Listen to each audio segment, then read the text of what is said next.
But it's a pleasure to be here and a pleasure to get to speak about a values-based approach to environmental action.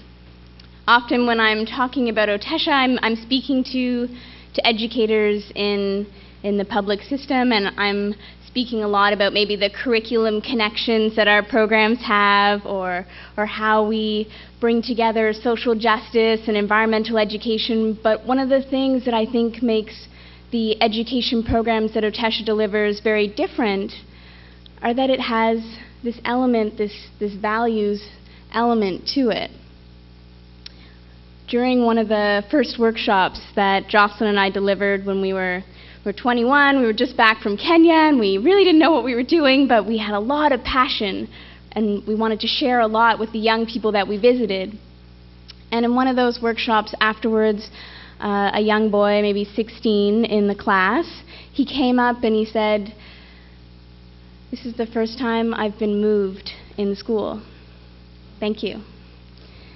And it made me think about what OTESHA can bring and what I hope environmental education and approaches to education in general can bring to students in Canada and around the world. One of the focuses in the OTESHA project is story. And we have bike tour teams of 10 to 15 volunteers that will bike through different parts of Canada, and they will deliver a play and a performance at different schools. One element of this performance is telling your story. And different members of the team will step forward and do this at different times whenever they're ready. And during the training, when I train these teams, I get each young person to think about what is their story.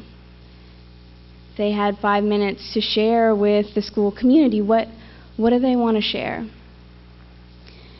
The reason why I think those are so key is because that's what you remember when you walk out of the auditorium. That's what gives you that emotional reaction to move to, I'm going to change the way I live, I'm going to change the way I think, and I'm going to change my role in the world. That's what moves people. So I thought about what I could share with you about my thoughts on a values-based approach, and I thought I would share with you my own story. As Jen mentioned, the OTESHA project started from a journey to Kenya. And I was doing that as to finish up my university degree. I was very keen. I traveled thousands of miles after spending a lot of time preparing for this trip, but I had no idea how much it was going to change me. While I was there, I was with 70 other Canadian students.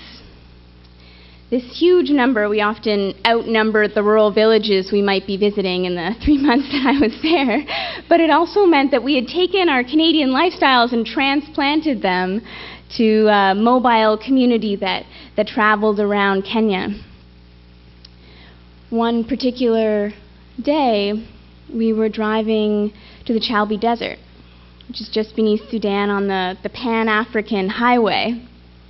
For those of you who've seen it, it's not like a highway we might see here. It's more just two ruts in the middle of the dirt, seemingly going nowhere. And on this day, we were driving for maybe 13 hours. It was 35 degrees out, and dust is coming through these big green army trucks that we traveled in. I can remember noticing that it was the most desolate landscape I'd ever seen. Nothing green, nothing blue, nothing living. So after about this 13-hour journey, we finally arrive at a campsite, and the back door of the truck comes down, and we all pile off, and all I want to do is get clean. Go and I grab my clothes out of my tent and find myself a nice shady spot underneath an acacia tree. Have a bucket of water and a scrub brush, and I start to clean my clothes.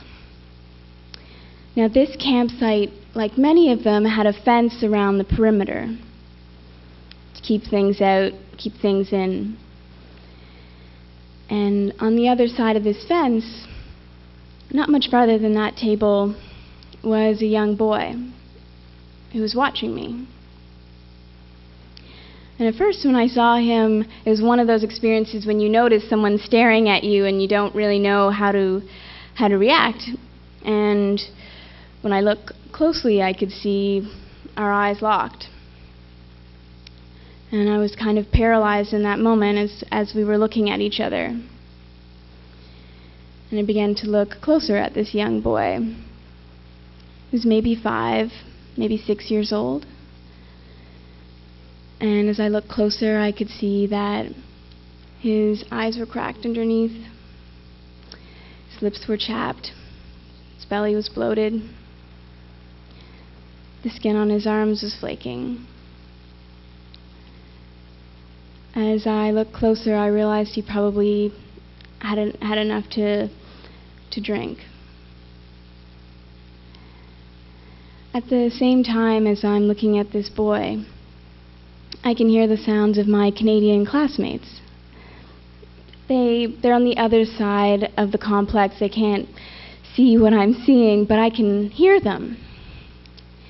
And I can hear them laughing, and I can hear them screaming, and I can hear them splashing in none other than a swimming pool in the desert. And I can't even tell you the emotion or the anger that filled me in that moment, that two such things could exist simultaneously. And in that moment, as I was directing so much of that energy towards them, I looked down at the 10 liters of water or so in front of me that 5 minutes earlier hadn't been enough to wash my own clothes. And I realized it wasn't any different. In that experience, I realized that my lifestyle, the excess that I was living with every day, came at the cost of so many other people.